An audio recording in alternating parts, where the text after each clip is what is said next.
Semua bermula di kota Chengdu, Tiongkok. Di sebuah sekolah, semua siswa SMA tengah persiapan menghadapi ujian untuk memasuki dunia perkuliahan. Di sana menjadi mahasiswa bukan lagi sebuah kebanggaan. Mengenyam pendidikan yang tinggi hingga mendapat sebuah gelar sudah seperti suatu kewajiban.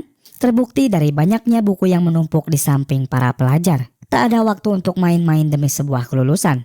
Untuk itulah tekanan demi tekanan mereka rasakan, menganggap bahwa kegagalan adalah sebuah malapetaka. Namun tekanan yang paling parah dirasakan oleh seorang gadis bernama Naura. Siswi cantik dan sangat pintar ini membuat teman sekelasnya iri hingga membulinya, seperti menyimpan cairan di bangkunya hingga melemparinya menggunakan tisu basah bekas. Itu adalah sebagian kecil dari banyaknya pembulian yang dirasakan Naura, mempengaruhi suasana hatinya hingga mengganggu kondisi mentalnya.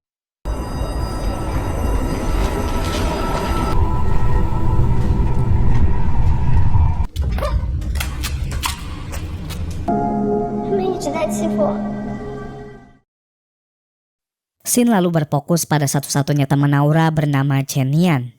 Ketika Nian tengah belajar, dari luar terdengar suara mengejutkan yang membuat semua siswa histeris. Sontak hal itu membuat Nian bergegas menghampiri ke bawah, di mana saat ia melihatnya, Nian terkejut mendapati temannya yakni Naura sudah tergeletak tak bernyawa. Pemandangan itu membuat Nian sangat terpukul. Sambil menahan tangisnya, Nian menghampiri jasad Naura. Sementara Nian berjalan sendirian untuk menutup jasad Naura menggunakan jaketnya, semua orang malah sibuk dengan ponselnya sambil memotret kejadian tersebut sembari menggibah di grup WhatsApp. Tak ada yang mau membantunya dan hanya Nian yang memiliki rasa kemanusiaan. Orang-orang di sekelilingnya hanya mementingkan ponsel dan kamera, bak sosok iblis yang tidak berperi kemanusiaan.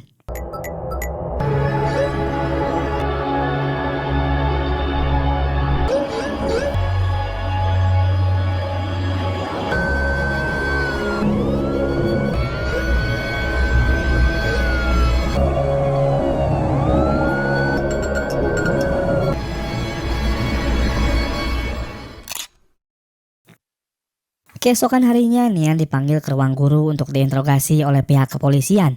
Kita diperkenalkan dengan kepala polisi bernama Gundong, serta polisi muda lainnya bernama Rio. Para polisi mulai menanyakan tentang Naura kepada Nian, karena menurut sebagian siswi, Nian memiliki hubungan bersama Naura terlebih aksinya yang menonjol ketika menutup jasad Naura sendirian. Namun dari semua pertanyaan, entah kenapa Nian selalu menyangkalnya, bahkan ia mengaku tidak berteman dengan Naura. Hingga saat bel sekolah berbunyi, Nian yang hendak keluar mengatakan suatu hal yang membuat semua orang bingung, menyebut bahwa Naura tidak akan melakukan hal bodoh jika tanpa suatu alasan.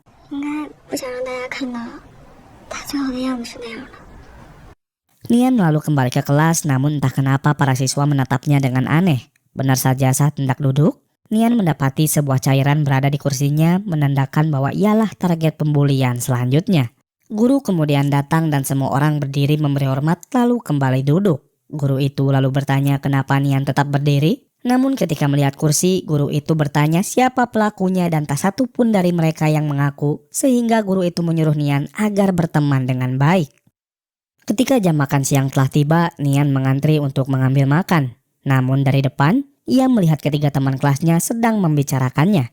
Nian berusaha sembunyi namun mereka mengetahui keberadaannya dan salah satu dari mereka bernama Anggi, seorang anak dari pengusaha kaya, serta dua teman lainnya bernama Tania dan Suci. Mereka tak lain adalah pembuli serta dalang di balik kematian Naura. Mereka lalu mendekati Nian dan Nian yang tak ingin cari masalah rela menunda makannya lalu pergi demi tak berurusan dengan mereka.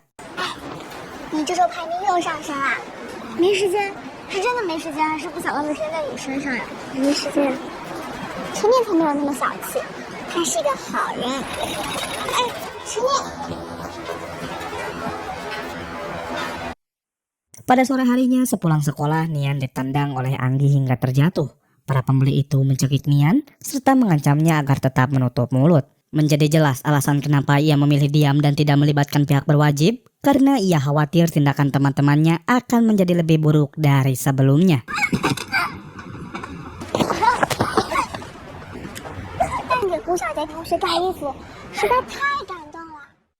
Nian lalu pulang ke rumah dan bertemu ibunya yang sudah lama tak pulang. Diketahui ibu Nian merupakan buronan karena menjual masker wajah ilegal, sehingga sesekali ia datang ke rumah tersebut secara diam-diam. Namun kehadiran sang ibu sangat acuh pada putrinya. Terbukti untuk sekedar makan pun, Nian harus memasak sendiri terlebih dahulu. Di keesokan harinya di kelas Nian semua sibuk memutar meja. Karena ujian untuk masuk universitas akan digelar selama 1 bulan lagi, mereka harus menukar tempat duduk agar tidak mengobrol dengan teman sehingga semua bisa fokus belajar. Sepulangnya dari sekolah, Nian tak sengaja melihat seorang pria berandalan yang tengah dipukuli oleh berandalan lainnya.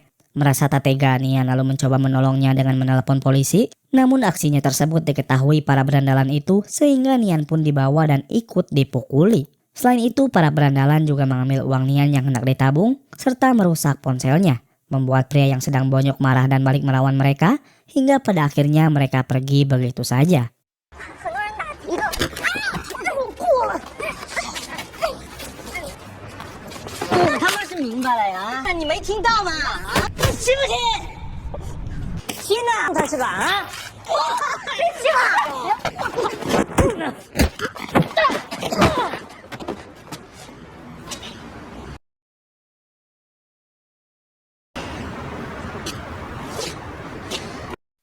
Setelah itu keduanya pun berpisah tanpa berbicara satu sama lain.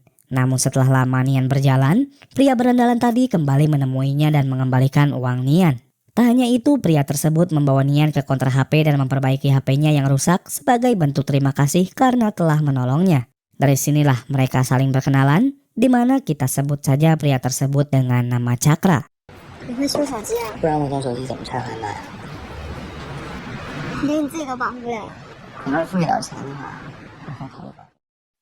Cakra lalu mengantar Nian pulang. Meski Nian menolaknya, Cakra tetap menemaninya seperti seorang penguntit dengan tudung yang menutupi kepalanya. Hal itu sempat dicurigai oleh polisi yang sedang berpatroli karena Cakra dianggap menguntit seorang pelajar. Tapi pada akhirnya mereka tiba di gang rumah Nian. Namun, Nian mendapati lembaran poster wajah ibunya ditempel di dinding dengan sebutan seorang penipu. Merasa malu dan sakit hati, Nian bergegas melepas poster tersebut dan keduanya pun berpisah di sini. Di keesokan harinya penderitaan Nian semakin bertambah. Poster ibunya yang semalam ia lepas, kini bocor dan tersebar di grup WhatsApp kelas tersebut yang tak lain pelakunya adalah Anggi. Nian belum sadar karena ia fokus belajar, namun entah kenapa orang-orang mulai menertawakannya setelah melihat ponsel mereka. Di mana saat ia memeriksa, betapa malu dan hancurnya hati Nian. Sementara orang-orang menghinanya sambil tertawa, Nian hanya bisa menangis.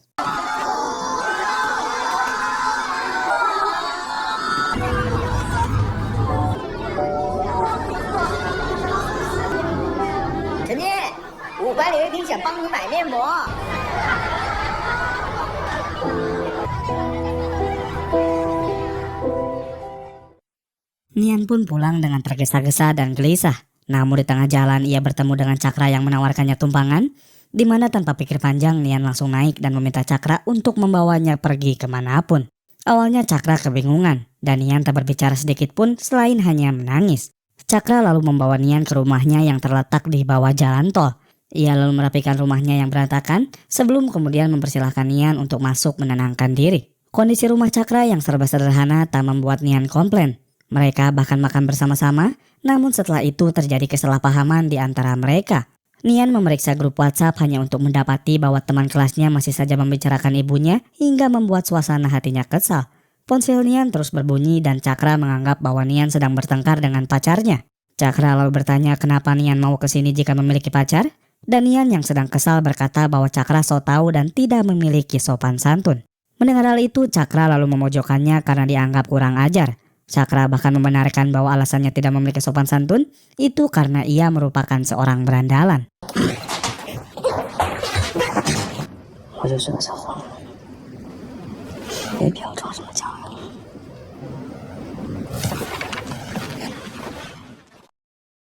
Nian kemudian pergi dari rumah Cakra sambil jalan kaki. Dan ketika esok harinya, kelas Nian melakukan pelajaran olahraga. Namun lagi-lagi Nian justru dikucilkan. Tak ada yang mau memberinya bola dan tak ada yang mau menerima bola darinya. Nian tetap sabar hingga olahraga selesai. Namun para pembuli menghinanya sambil melemparinya bola. Seolah tak cukup puas, Nian bahkan didorong hingga terjatuh dari tangga.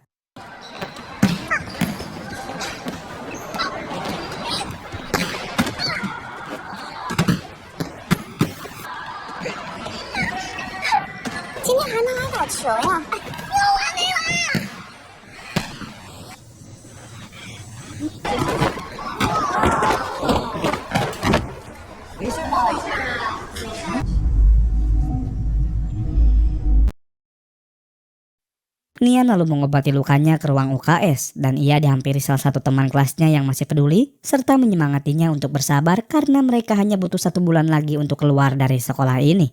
Lalu Nian bertanya bagaimana jika ia tidak tahan dan harus berakhir seperti Naura. Temannya lalu menjawab bahwa Nian harus melawan para pembuli agar tidak berakhir seperti Naura. Untuk itu Nian menelpon polisi muda yakni Pak Rio untuk mengadukan para pembuli. Nian juga mengatakan bahwa Anggi dan teman-temannya adalah dalang di balik kematian Naura.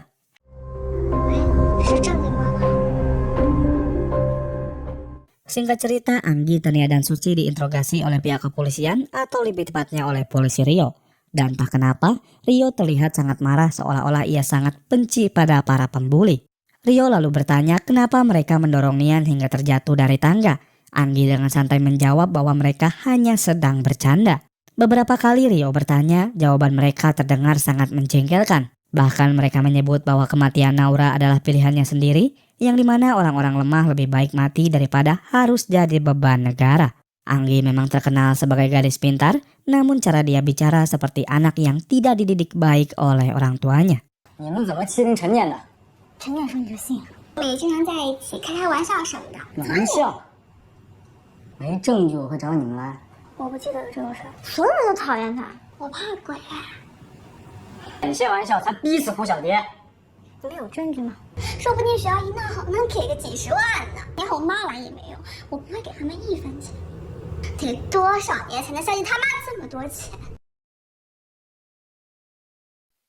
Setelah itu Rio mendatangi rumah Anggi untuk berbicara dengan orang tuanya. Meski Anggi gemar membuli, rupanya Anggi memang pintar dan berbakat, terbukti dengan banyaknya penghargaan sekolah yang terpampang di ruang tamu. Ibu Anggi lalu pasang badan untuk anaknya, menyebut jika Anggi memang salah hingga berurusan dengan hukum, keluarganya tidak khawatir karena pemerintah menghormati mereka dan aparat penegak hukum juga menyegani mereka. Bahkan ibunya mengatakan bahwa ia selalu mengajari Anggi prinsip dan nilai moral yang baik. Namun ketika Rio melihat wajah Anggi, ia tidak menemukan kebaikan sama sekali. Terakhir Rio mengumpulkan saksi dari para pelajar mengenai kasus kematian Naura dan pembulian Nian. Para pelajar tutup mulut mengenai kematian Naura, namun mereka membenarkan pembulian Nian. Atas kesaksian tersebut, Anggi, Tania, dan Suci resmi diberi hukuman. Namun bukannya dikeluarkan dari sekolah, mereka hanya diskor selama 1 bulan dan tetap bisa mengikuti ujian masuk kuliah. Orang tua mereka bahkan memohon lagi untuk keringanan. Namun guru tak bisa berbuat banyak, sehingga mereka dipermalukan di depan kelas.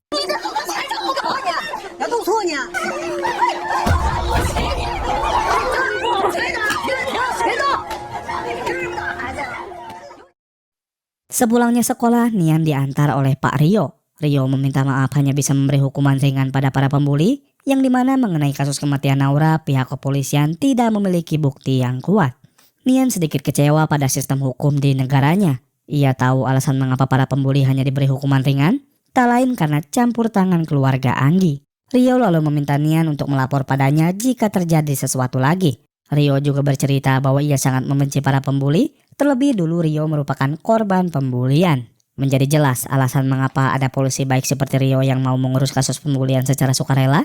Hal itu tak lain karena Rio merupakan korban pembulian. Lalu apakah dengan adanya polisi baik seperti Rio akan membuat hidup Nian jadi aman? Oh tentu tidak. Sebaliknya, kelak Nian jauh lebih menderita. 我18岁以前特别不喜欢睡觉。你看过野生动物的眼睛吗？陈年，听我一句话，长大就像跳水。 Pulang ke rumah lagi-lagi di sana Nian tak mendapati ibunya. Nian yang saat ini membutuhkan sandaran lalu menelpon sang ibu, menyebut bahwa ia sangat kesepian sambil menangis.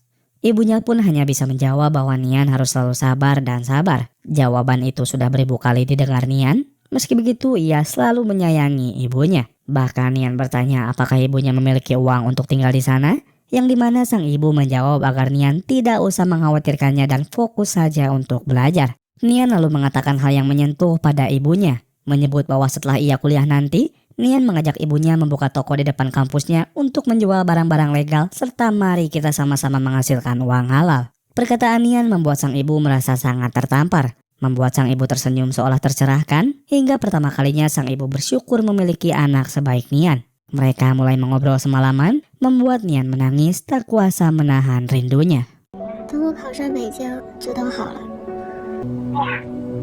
放学啦？晚饭吃了吗？珍珠奶茶。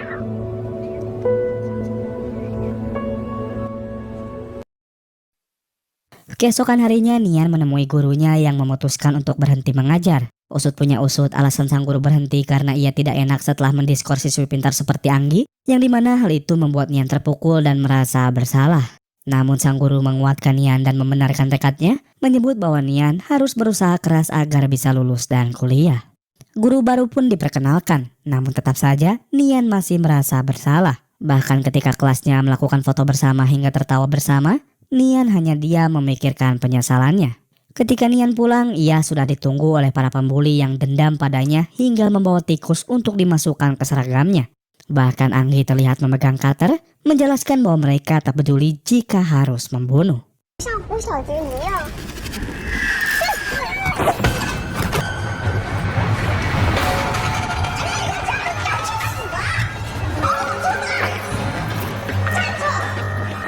Nian lalu berlari sambil menelpon polisi Rio, namun sayang panggilannya tak kunjung dijawab. Ia lalu bersembunyi di balik pembuangan hingga merelakan seragamnya bercampur dengan sampah. Sambil melihat keluar, Nian melihat Suci yang berhenti. Tepat setelah itu, sialnya HP Nian berbunyi. Suci lalu mengetahui bahwa Nian sembunyi di tong sampah.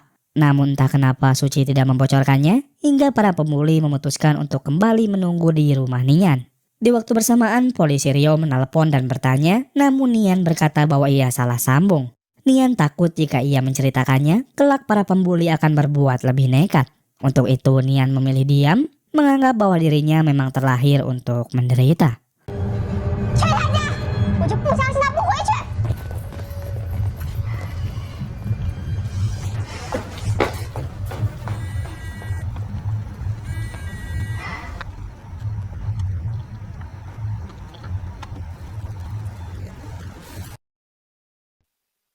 Singkat cerita, Cakra yang baru pulang ke rumah melihat pemandangan yang mengkhawatirkan.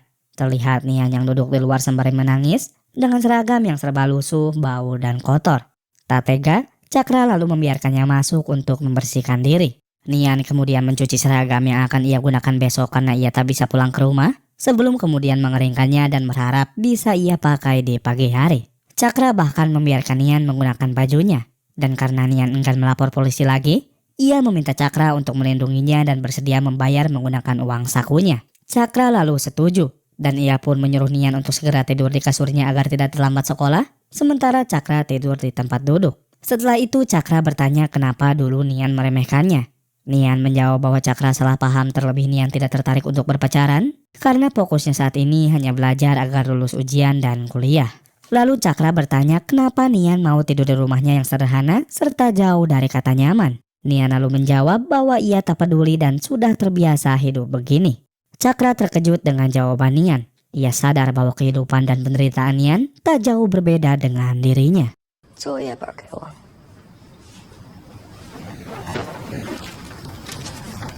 小月姐，全面签上本意思。明天还要交写。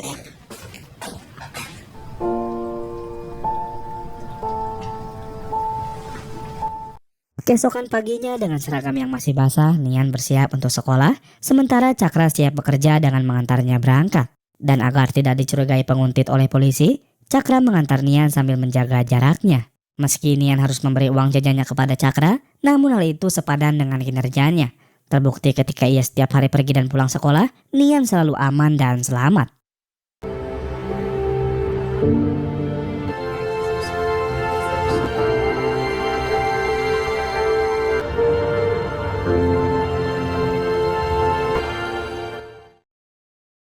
Sejak kejadian itu, Nian jarang pulang ke rumah karena takut bertemu dengan pembuli, hingga ia pun menetap di rumah Cakra. Meski Cakra seorang berandalan, setidaknya ia berhati mulia, terbukti dengan menerima Nian tinggal hingga menyiapkan tempat belajar serta membelikan lampu untuk menunjang proses pembelajarannya. Bahkan di salah satu momen tanpa sepengetahuan Nian, Cakra mendatangi Anggi dan mengancamnya agar jangan pernah menyentuh Nian lagi.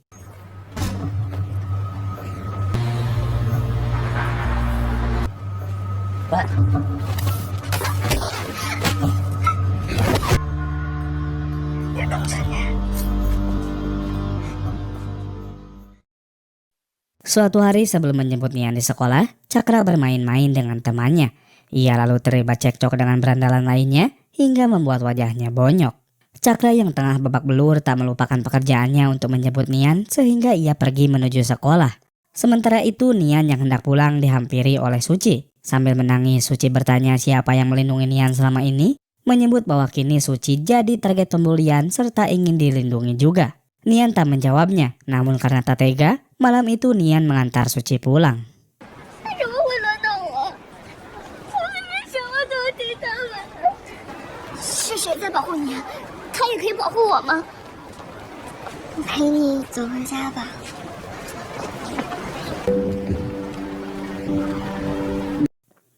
Ketika pulang, Cakra membawa banyak makanan untuk Nian, namun fokus Nian tertuju pada wajahnya yang babak belur. Cakra tak ingin dilihat, di mana saat Nian mengintipnya, Cakra tengah mengobati luka di sekujur tubuhnya hingga membuat Nian khawatir. Nian lalu meminta Cakra agar tidur di kasur untuk meringankan beban lukanya. Bahkan Nian bertanya separah apa luka Cakra hingga berniat mengobatinya, namun Cakra menolak dan menganggap sudah terbiasa. Cakra tersentuh oleh kepedulian Nian, terlebih ini pertama kalinya ia dikhawatirkan seseorang. Untuk itu Cakra membuka dirinya dengan bercerita kisah hidupnya, yang dimana ayah Cakra meninggalkannya di usia 13 tahun, sementara ibunya pergi menikah lagi. Cakra sempat bertemu ibunya hanya untuk berakhir disiksa serta dianggap beban. Dari kejadian itu Cakra pun hidup sendirian tanpa ada yang mempedulikan pola makan dan kesehatannya, membuat air matanya mengenang hingga Nian pun ikut larut dalam kesedihan. 我俩就认识一个男的，别管着他。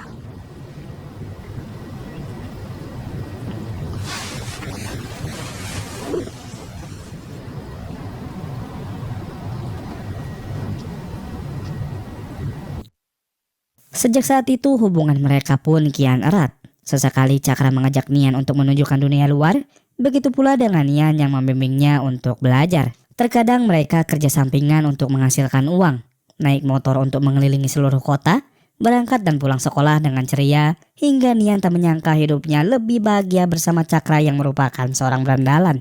Bahkan di salah satu momen, mereka melakukan kejahilan kecil hingga untuk pertama kalinya Nian bisa tertawa lepas. Nian menganggap Cakra seperti seorang kakak yang melindunginya, sementara Cakra menganggapnya adik yang harus dijaga. Keduanya sadar bahwa kebahagiaan itu bisa dicapai dengan berbagi suka duka mereka satu sama lain. Setelah itu di sebuah jembatan, Cakra bertanya apa impian Nian.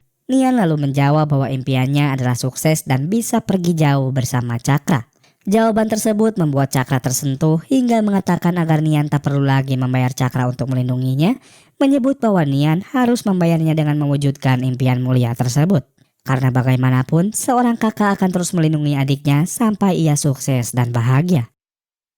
Singkat cerita, suatu hari terjadi kasus pelecehan seksual yang dilakukan oleh seorang berandalan kepada gadis pelajar, sehingga polisi pun gencar mencari pelaku. Di mana saat Cakra dan teman berandalannya sedang asik bermain game di warnet, mereka tak luput dari incaran polisi. Para polisi meminta mereka untuk ikut ke kantor guna mengikuti tahap identifikasi wajah, terlebih pelaku diketahui berada di tempat ini.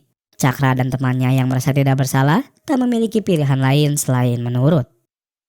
Sementara itu Nian bingung dan khawatir karena Cakra belum kunjung pulang, terlebih teleponnya tak bisa dihubungi. Hal itu bukan tanpa alasan. Cakra dan sebagian orang harus menginap di sel sampai besok, terlebih ponsel mereka juga dirampas sehingga Cakra tak bisa mengabari Nian. Keesokan paginya ketika Nian terbangun, ia semakin khawatir karena Cakra belum kunjung pulang, terlebih teleponnya masih tak bisa dihubungi sehingga ia terpaksa berangkat sekolah sendirian serta berharap bahwa kakaknya baik-baik saja.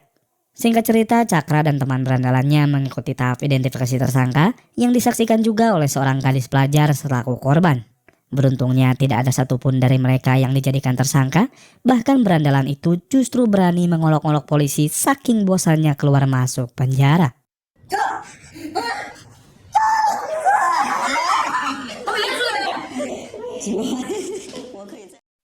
Di sisi lain, Nian yang hendak pulang masih tak bisa menghubungi Cakra, sementara Suci terlihat menunggunya untuk pulang bersama. Namun itu adalah sebuah jebakan, yang dimana selama ini Suci berpura-pura baik untuk menunggu saat-saat dimana Nian tidak sedang dilindungi seseorang. Nian kemudian dibawa ke sebuah gang untuk mendapat perlakuan biadab. Namun bukan hanya Anggi, Tania, dan Suci, melainkan hampir sebagian kelas juga turut ikut menyiksanya sambil merekamnya menggunakan ponsel. Mereka mengambil tas milik Nian sebelum kemudian merobek semuanya, memukul dan menendangnya dengan sangat keras hingga memotong rambutnya secara paksa. Bahkan yang lebih gilanya lagi, mereka merobek baju Nian hingga ia separuh telanjang. Sementara mereka tertawa lepas, Nian hanya bisa terdiam menangis. Di malam yang kelam itu pun, Nian seolah diperlakukan layaknya binatang.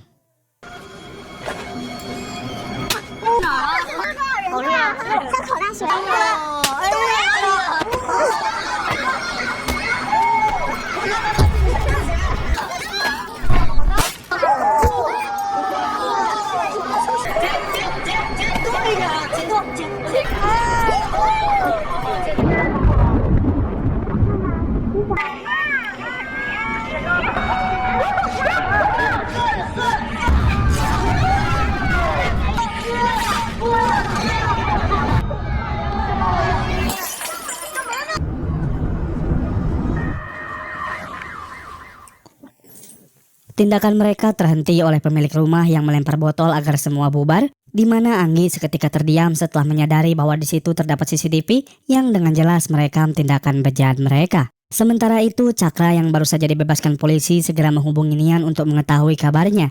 Namun karena panggilannya tak kunjung dijawab, Cakra dibuat khawatir terlebih Nian hanya tinggal sendirian.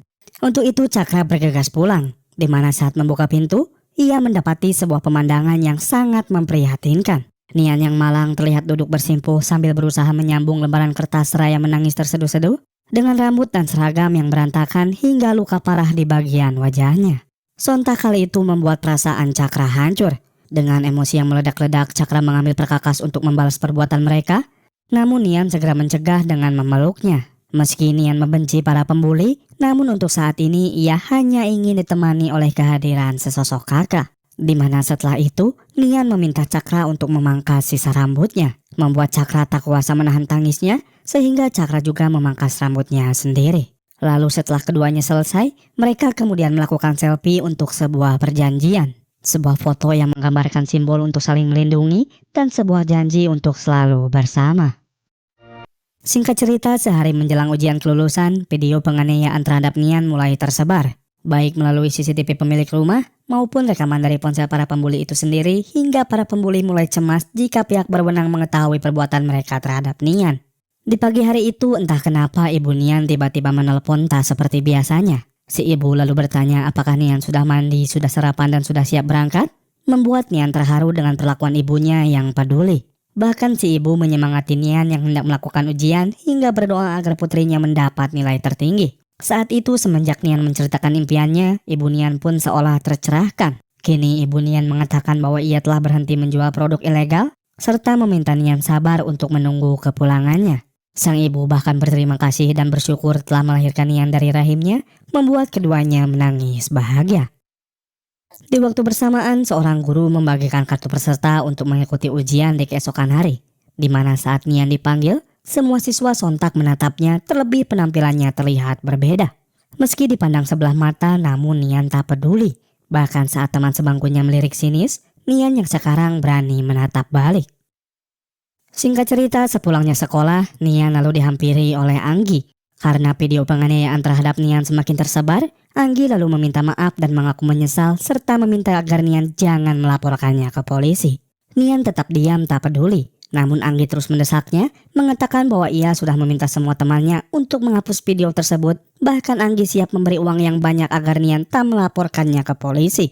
Anggi bahkan sungkem memohon-mohon sambil bilang bahwa ayah dan ibunya tak lagi mengajaknya bicara setelah mereka melihat video tersebut. Secara tidak langsung menjelaskan bahwa permintaan maafnya bukan karena ia menyesal, melainkan akibat diacuhkan oleh orang tuanya sendiri. Nian yang sudah muak mengatakan bahwa ia tak ingin lagi melihatnya.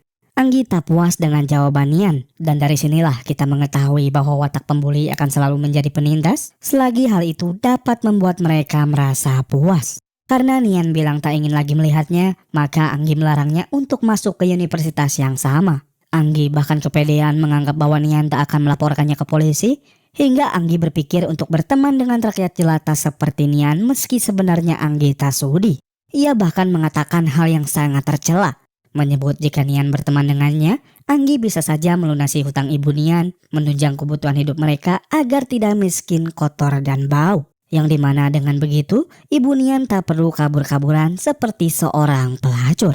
Perkataan Anggi tersebut seolah membelah dan mencacah hatinya. Selama ini Nian selalu diam ketika dibully, bahkan saat ia ditampar, dipukul, ditendang, ditelanjangi, hingga penderitaan lainnya. Namun jika menyangkut masalah ibu, itu bukan lagi sebuah penghinaan karena seseorang bisa saja terluka atau terbunuh. Hal itulah yang akan dilakukan oleh Nian, melakukan sebuah tindakan yang pantas didapatkan oleh iblis berwujud manusia.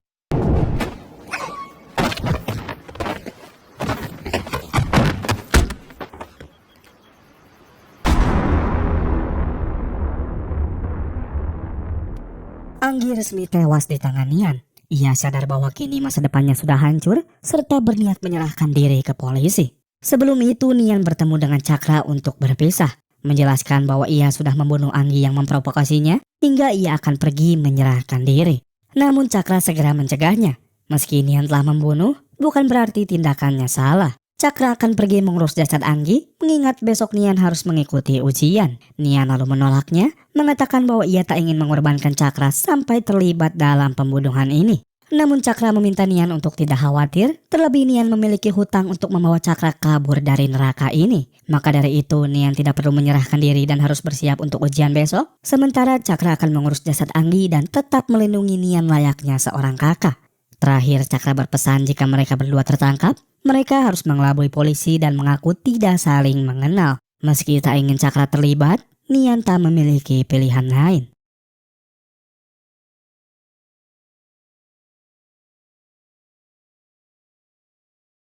Cakra lalu mengamankan jasad Anggi terlebih dahulu, sebelum kemudian pergi menemui temannya yang bernama Lao untuk meminjam mobil taksi milik ayahnya. Cakra bercerita kepada Lao bahwa ia telah membunuh seorang gadis yang hendak ia kubur saat ini. Jika suatu saat polisi menemui Lao, Cakra meminta Lao untuk mengatakan yang sejujurnya.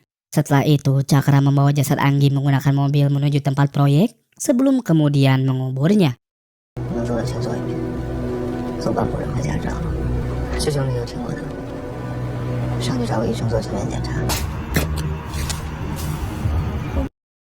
Setelah itu, Cakra pulang ke rumah, membakar beberapa barang dan pakaian bukti, serta menghancurkan ponselnya. Dengan begitu, Cakra cukup yakin telah menghilangkan semua bukti yang mengarah pada Nian, dan bila pun Cakra ditangkap, ia akan mengaku sebagai tersangka demi melindungi Nian. Keesokan harinya ujian sekolah dilaksanakan. Semua orang tua mengantar anak mereka seraya menyemangatinya, sementara Nian didampingi oleh Cakra dari kejauhan. Meski ibunya belum kunjung pulang, namun Nian merasa cukup tenang dengan kehadiran sang kakak. Di waktu bersamaan, seorang pekerja tak sengaja menemukan jasad wanita di tempat kerjanya sehingga ia pun melapor pada polisi. Tim forensik bersama polisi Rio kemudian membawa jasad tersebut ke ruang otopsi, di mana setelah proses identifikasi selesai, sistem mengenali bahwa jasad tersebut tak lain adalah Anggi. Kematian Anggi selaku keluarga terpandang dengan cepat diberitakan di internet hingga Cakra melihat salah satu beritanya. Orang tua Anggi lalu menuntut agar polisi segera menangkap pelakunya, di mana setelah memeriksa CCTV, terdapat sebuah taksi mencurigakan terekam menuju tempat proyek yang sepi. Para polisi mendatangi pemilik sekaligus supir taksi yang merupakan ayah Lao, di mana setelah menjelaskan, mereka membawa Lao untuk diinterogasi. Polisi bertanya kemana Lao malam itu. Lao tidak menceritakan bahwa mobilnya dipinjam Cakra, ia hanya menyebut bahwa mobilnya sempat dicuri. Polisi jelas curiga. Tapi bagaimanapun mereka bertanya, Lao tak kunjung jujur demi menyelamatkan Cakra. Meski begitu, polisi bukan orang yang bodoh. Mereka bisa menerka bahwa orang yang membawa taksi Lao tak lain merupakan teman dekatnya. Untuk sementara, kepolisian memanggil Tania dan Suci yang merupakan teman dekat Anggi untuk dimintai keterangan. Namun ada yang aneh di sini. Kenapa polisi bisa memanggil Tania dan Suci? Padahal seharusnya mereka berdua berada di sekolah untuk mengikuti ujian. Terlebih keduanya ditemukan sedang berada di rumahnya masing-masing. Kita akan menemukan jawabannya nanti. Untuk sekarang, polisi Rio dan Bu Polwan bertanya apakah mereka memiliki petunjuk mengenai kematian Anggi. Keduanya tidak memiliki petunjuk, namun mereka yakin bahwa Nian pelakunya atas dasar balas dendam. Rio marah karena mereka sebenci itu pada Nian hingga menuduhnya. Namun mereka menyuruh Rio menonton video pembulian yang dilakukan pada Nian. Mereka yakin bahwa Nian dendam atas kejadian tersebut, bahkan Suci percaya bahwa Nian dilindungi oleh seseorang. 你为什么说是陈念？就是因为你们一直在欺凌他。谁欺负谁啊？那些大家了。如果我不顺着他们的话，他们会把我打死的。 Rio lalu menonton kejadian tersebut hingga merasa iba kepada Nian, bahkan tak terpikirkan sedikit pun bahwa Nian adalah pelakunya. Namun ibu Polwan bersikeras agar membawa Nian untuk diinterogasi, membuat Rio sedikit kesal karena Nian tak mungkin bisa mengendarai taksi. Sementara ibu Polwan menjawab bagaimana jika Nian memiliki kaki tangan.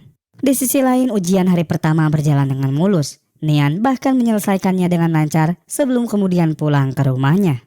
Lalu pada malam harinya kepolisian mendatangi rumah Nian atas suruhan ibu Polwan. Rio bahkan bertanya kenapa Nian tidak melapor kepadanya setelah ia dibully, di mana Nian menjawabnya dengan cerdas bahwa ia ingin fokus untuk ujian. Nian pun diminta untuk ikut ke kantor polisi. Kejadian itu disaksikan oleh Cakra dari kejauhan, dan Cakra sempat heran kenapa polisi membawa Nian padahal ia sudah berusaha menghapus segala bukti tentang Nian. Cakra lalu mencari cara untuk bisa menyelamatkannya. Ingat saat Cakra dibawa polisi ketika bermain game karena diduga melecehkan seorang gadis? Hal itulah yang dipikirkan olehnya sekarang. Cakra mendatangi seorang wanita dan berpura-pura hendak memperkosanya. Bahkan ia memperlihatkan mukanya agar bisa dikenali sebelum kemudian membiarkan wanita itu pergi ketakutan. Di waktu bersamaan di ruang interogasi, Nian berhadapan dengan polisi Rio dan Bu Polwan. Awalnya Nian ditanyai lembut dan santai oleh Rio. Namun Bu Polwan menginterogasinya dengan agresif, bertanya jika Nian dibully separah itu, lantas kenapa Nian tak melapor polisi. Nian menjawab jika ia melapor pun percuma saja karena para pembuli akan tetap bebas, bahkan melakukan hal yang lebih nekat padanya, terlebih Nian harus fokus ujian. Pernyataan Nian seolah menampar kinerja para penegak hukum, hingga Bu Polwan seolah tersindir. Ia lalu bertanya kemana Nian saat malam kematian Anggi, dan Nian pun menjawab bahwa ia selalu di rumah untuk belajar, yang dimana jawaban Nian dinilai tak ada bukti oleh Bu Polwan serta menjadikannya sebagai tersangka. Rio kesal karena Bu Polwan bertindak seenaknya, terlebih mustahil Nian pelakunya mengingat Nian adalah korban pembulian. Namun Bu Polwan justru memarahinya, menyebut bahwa mereka harus bersikap profesional.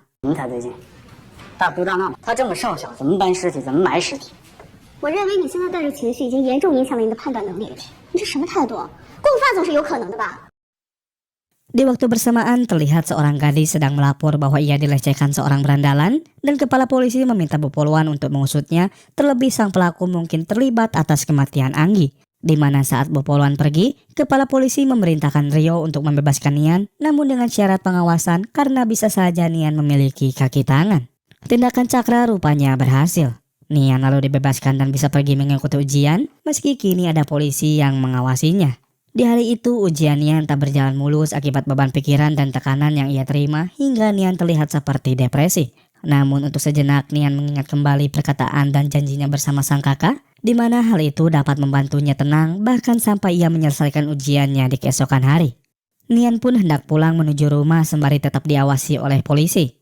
Namun ketika ia mencapai sebuah gang,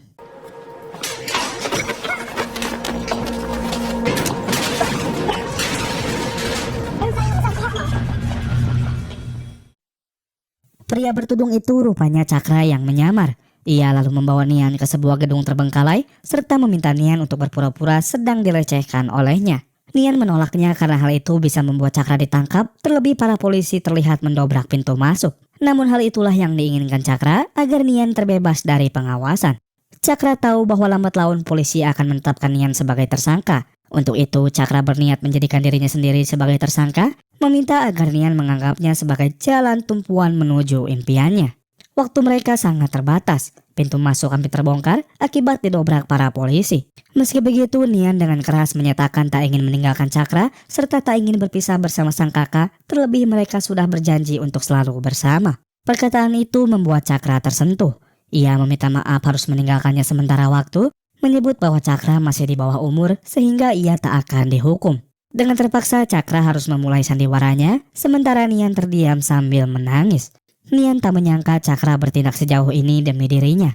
Bagaimanapun, Nian tak terima Cakra ditangkap hanya karena berkorban untuknya. Para polisi lalu masuk melihat mereka sebagai tindakan pelecehan seksual dan Cakra ditangkap. Air mata Nian kian membasahi pipinya. Tangis yang bukan karena dilecehkan, melainkan perpisahan bersama sosok yang sudah ia anggap sebagai kakak. 反正我就是不走。等你大学毕业，你长大以后，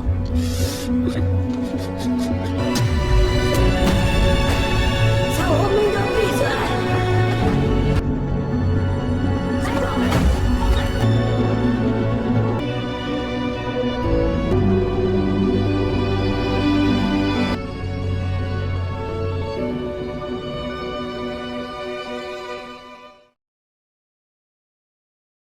Nian lalu diantar pulang dan bebas dari pengawasan polisi, sementara Cakra diinterogasi atas laporan seorang gadis serta tindakannya terhadap Nian di gedung terbengkalai. Selain itu, Cakra juga ditanyai tentang kematian Anggi. Awalnya Cakra mengelak karena kepolisian tak memiliki bukti. Namun karena kebetulan polisi baru saja menerima hasil tes dari laboratorium, di mana mereka menemukan kulit Cakra yang berada pada kuku jasad Anggi. Rio lalu melihat tangan Cakra terdapat luka cakaran. Dengan begitu, kini Cakra resmi menjadi tersangka serta tak bisa mengelak lagi. Namun Cakra terlihat tenang dan ia tak berniat untuk mengelak. Usut punya usut, sebelum mengubur Anggi, Cakra dengan sengaja melukai tangannya menggunakan tangan Anggi sehingga kulitnya menempel. Hal itu ia lakukan agar polisi tak curiga pada Nian. Namun karena teman Cakra yakni Lao tidak memberitahu polisi kejadian yang sebenarnya, serta Tania dan Suci yang tidak tahu apa-apa tapi menuduh Nian, pada akhirnya Nian dipantau polisi hingga Cakra harus memutar otaknya. Kini Cakra menjadi tenang karena Nian sudah aman dari pantauan polisi. Bahkan ketika Rio bertanya kenapa Cakra membunuh Anggi, ia menjawab bahwa Anggi berontak saat hendak diperkosa olehnya sebelum kemudian mendorongnya sampai tewas. 刘北山，你到底为什么杀文来？我刚才都跟他说了，他在给我告。 Setelah itu Rio memeriksa kembali video para saksi yang diinterogasi hingga ia menemukan Suci dan Tania yang percaya bahwa Nian dilindungi oleh seseorang. Awalnya Rio meremehkan perkataan mereka karena kesal telah menuduh Nian sebagai pelaku. Namun saat Rio memeriksa CCTV di jalan sekolah, terlihat Nian sedang berjalan sambil diawasi oleh Cakra dari seberang jalan. Rio menganggap hal ini bukan sebuah kebetulan karena bisa saja mereka saling mengenal. Dan jika mereka memiliki suatu hubungan, bisa saja pembunuhan Anggi dilakukan secara berencana. Untuk itu di keesokan harinya lagi-lagi Nian dijemput polisi atas permintaan Rio. Kali ini prioritas polisi adalah mencari tahu hubungan mereka, karena jika mereka saling mengenal, maka keduanya resmi dijatuhi hukuman atas pembunuhan berencana. Dari sinilah kita akan mengetahui bahwa polisi Rio memiliki sisi yang berbeda. Polisi Rio menangani Cakra dan Bu Polwan mengurus Nian di ruang berbeda. Cakra diperlihatkan video pembulian Nian untuk mengetahui bagaimana reaksinya, sementara Nian diperlihatkan beberapa foto jasad untuk menjebaknya agar memilih foto mana yang merupakan jasad Anggi. Jika Nian mengenali foto Anggi, bisa dipastikan bahwa ia pelakunya karena mengetahui ciri-ciri Anggi sebelum meninggal. Keduanya dipaksa untuk membongkar topeng mereka masing-masing. Jika salah satunya terpeleset, maka semuanya masuk ke jurang. Cakra yang melihat video Nian disiksa berpura-pura menikmati rekaman tersebut, namun jauh dari lubuk hatinya Cakra merasa kesal terbukti dengan tangannya yang mengepal. Sementara Nian yang tak sanggup melihat foto jasad Anggi segera menutupnya dan berkata bahwa ia tidak mengenal semua foto tersebut. Membuat Bu Polwan berpikir bahwa Nian pelakunya, terlebih Nian menutupnya tepat di foto jasad Anggi, hingga menuduh bahwa Nian melakukannya untuk balas dendam akibat dibully. Nian lalu menjawab bahwa ia hanya anak kecil yang takut melihat orang meninggal. Dan Nian sangat kecewa pada Bu Polwan sebagai penegak hukum, yang dimana Bu Polwan justru menyudutkannya agar mengaku. Sebagai korban bully, Nian tetap disalahkan. Tidak lapor polisi karena fokus ujian juga disalahkan. Lantas Nian meminta izin untuk membunuh semua pembuli serta jangan menangkapnya. Toh jadi orang baik sekalipun Nian tetap saja salah. Dimana setelah mendengar hal itu, Bu Polwan terdiam skakmat. Rio dan Bu Polwan dibuat kehabisan cara agar Cakra dan Nian mengaku saling mengenal. Namun karena harga diri sebagai polisi dipertaruhkan, mereka berniat mempertemukan Cakra dan Nian hingga dipaksa mengaku. Bahkan polisi Rio yang dikenal ramah dan lembut, kini bersikap kasar dengan menarik Nian sambil emosi. Dimana setelah keduanya bertemu, 郑健，嫌疑人跟受害者不能见面。你真的知道自己在做什么吗？陈健，听我说，陈健。 Nian terpaksa menampar kakaknya agar sandiwara mereka terlihat sungguhan, di mana tamparan itu justru membuat Cakra bangga padanya. Dengan begitu Nian kembali dibebaskan, dan Cakra bisa menjalani hukuman dengan tenang. Bahkan sang ibu terlihat menjemput Nian, melepas kekhawatiran dan kerinduan pada putri tercintanya.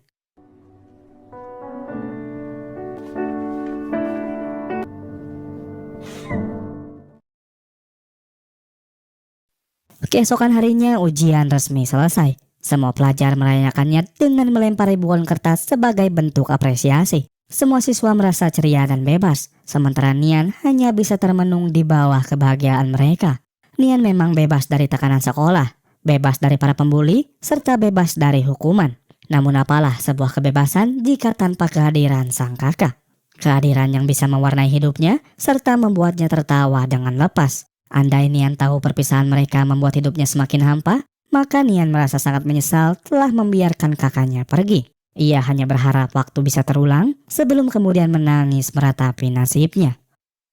Singkat cerita, di kantor polisi diketahui Rio masih terima jika Nian bebas. Hal itu membuat Bopolwan heran dan bertanya kenapa Rio sangat terobsesi menangkap Nian, padahal sebelumnya Rio membantu Nian hingga baik padanya.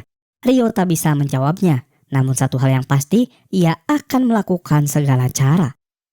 Di sisi lain, sang ibu dan Nian melihat nilai ujian yang dibagikan oleh sekolah, di mana secara mengejutkan, Nian mendapat peringkat tertinggi hingga membuat sang ibu bangga kepadanya. Rupanya nilai tersebut menjadi bukti bahwa selama ini Nian merupakan siswi paling pintar di kelasnya setelah Naura, di mana setelah kita membahas nilai, sebuah fakta dari keseluruhan masalah kemudian terungkap. Ingat saat Rio mengunjungi rumah Anggi yang dipenuhi beragam penghargaan? Rupanya penghargaan itu tak lagi didapat ketika Anggi satu kelas dengan Nian dan Naura. Anggi selalu berada di peringkat 3, sementara Nian dan Naura silih berganti peringkat pertama, terlebih mereka berteman. Namun bukannya seperti Nian yang selalu belajar dalam segala kondisi, Anggi justru nongkrong di kafe dan pergi ke klub malam mengingat dirinya orang kaya. Hingga saat ia sadar bahwa orang tuanya tak lagi memanjakannya akibat peringkat yang tak kunjung meningkat, timbullah rasa iri dan kebencian terhadap Naura dan Nian hingga keduanya dibuat menderita. Itulah alasan mengapa Anggi membuli, menganggap dirinya superior dengan lahir dari keluarga terpandang yang dihormati pemerintah dan penegak hukum. Sementara Naura dan Nian seolah tak pantas bersaing dengannya karena berasal dari rakyat jelata. Namun Anggi lupa di balik diamnya orang sabar, terdapat kemarahan yang sangat mengerikan. Lalu bagaimana dengan nasib para pembuli lainnya? Ingat saat ujian pertama dilaksanakan namun Tania dan Suci berada di kantor polisi? Rupanya mereka tak mengikuti ujian bukan tanpa alasan. Tersebarnya video penyiksaan Nian baik dari CCTV pemilik rumah maupun ponsel pelajar rupanya telah sampai kepada salah satu guru di sekolah. Tindakan bejat mereka sudah tak bisa mendapat toleransi hingga dengan singkat dan jelas pihak sekolah men-DO semuanya tepat sehari sebelum ujian dilaksanakan. Pihak sekolah bahkan membuat blacklist untuk semua pembuli yang ada di video hingga mereka akan sulit untuk diterima di sekolah lainnya. Tania diusir dari rumah dan hidup sengsara menjadi anak jalanan. Suci terpaksa pergi untuk bekerja sebagai pembantu, sementara nasib sebagian kelas yang ikut membuli besar kemungkinan mengalami depresi atau kondisi penurunan mental yang diakibatkan syok dengan pernyataan pihak sekolah maupun kemarahan orang tua mereka yang kecewa. Lantas bagaimana Nian dibenci satu kelas padahal ia tak memiliki masalah dengan mereka? Jawabannya ibarat pepatah yang mengatakan karena nilai setitik rusak susu sebelanga. Satu orang asik berbuat bejat, semua orang pun ikut tergerak. Singkat cerita, saat Nian bersama ibunya, polisi Rio kemudian datang menemui Nian. Mereka kemudian berbicara empat mata, yang dimana Rio tiba-tiba mengucapkan selamat karena Nian sudah bebas dan lulus namun dengan nada yang kurang enak didengar. Nian tetap sabar dan hanya diam mendengarkan setiap omongan polisi Rio yang terlalu bertele-tele. Dimana saat ia hendak berpamitan, Rio mengatakan bahwa Cakra akan menjalani hukuman mati. Nian berkata bahwa Cakra masih di bawah umur. Namun Rio menjawab bahwa Cakra berbohong pada Nian karena Cakra justru sudah dewasa. Mendengar hal itu, Nian terjatuh tak berdaya seraya menangis sejadi-jadinya. Reaksi Nian menjawab bahwa ia memiliki hubungan dengan Cakra, sehingga Rio menenangkannya dan mengakui bahwa ia telah berbohong hanya untuk memastikan reaksi Nian.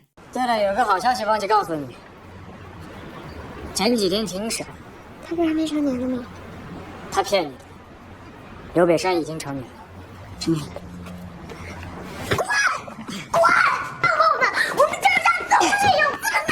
这有点恨我，但我是真的为你们好。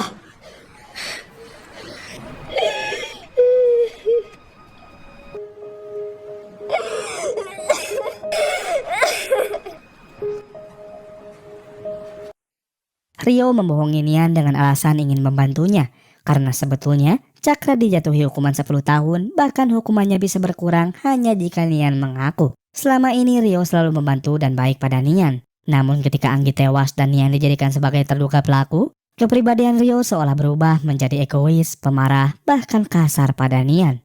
Hal itu diakibatkan oleh rasa iri kepada Nian yang berani melawan para pembuli, sementara Rio tak berkesempatan untuk melawan perundung semasa ia sekolah dulu. Ia menceritakan hal itu kepada kepala polisi, dan atas itu juga Rio didisiplinkan karena melibatkan perasaan masa lalunya dalam bekerja hingga dianggap tidak profesional. Dan jika Rio masih ingin bekerja, kepala polisi menyuruhnya untuk jangan melibatkan masa lalu serta bantulah Nian dan Cakra. Untuk itu tujuan Rio menemui Nian tak lain agar ia mengakuinya meski Rio sedikit kesal padanya. Nian tak kuasa ketika mendengar Cakra menjalani hukuman mati, secara tidak langsung menjadikannya sebagai tersangka. Polisi Rio lalu mempertemukan Cakra dan Nian di lapas.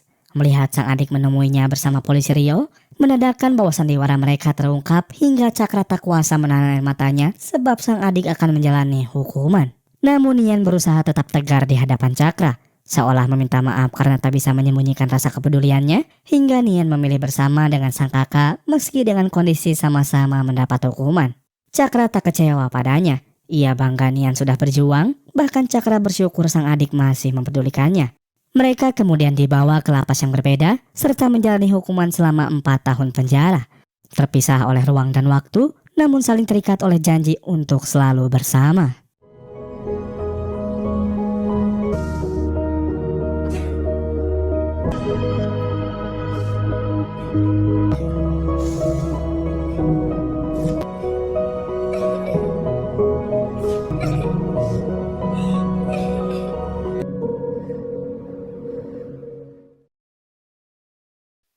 Empat tahun berselang, kasus Nian telah membangkitkan perhatian publik dan pemerintah, di mana pada periode tersebut, Kementerian Pendidikan Tiongkok menetapkan program anti perundungan dan peraturan pengawasan remaja, serta peningkatan hukuman bagi pelaku sesuai dengan pedoman Dewan Negara.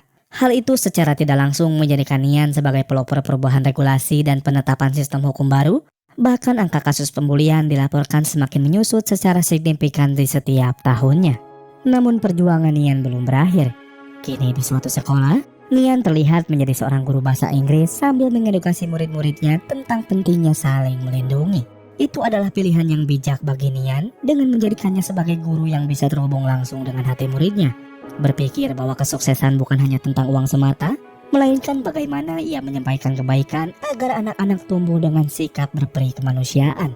Bahkan ketika hendak bubar, seorang murid terlihat murung dan gelisah hingga kepeduliannya tergerak, bahkan Nian senantiasa mengantarnya pulang. Di mana saat keduanya berjalan, dari belakang terlihat seorang pria mengikuti mereka. Seorang berandalan yang juga berperan besar terhadap perubahan sistem peraturan negara, dan seorang kakak yang melindungi serta membantu sang adik mewujudkan impiannya. Sebuah janji untuk tidak berpisah, hingga CCTV lah yang akan selalu menjadi saksi kebersamaan mereka.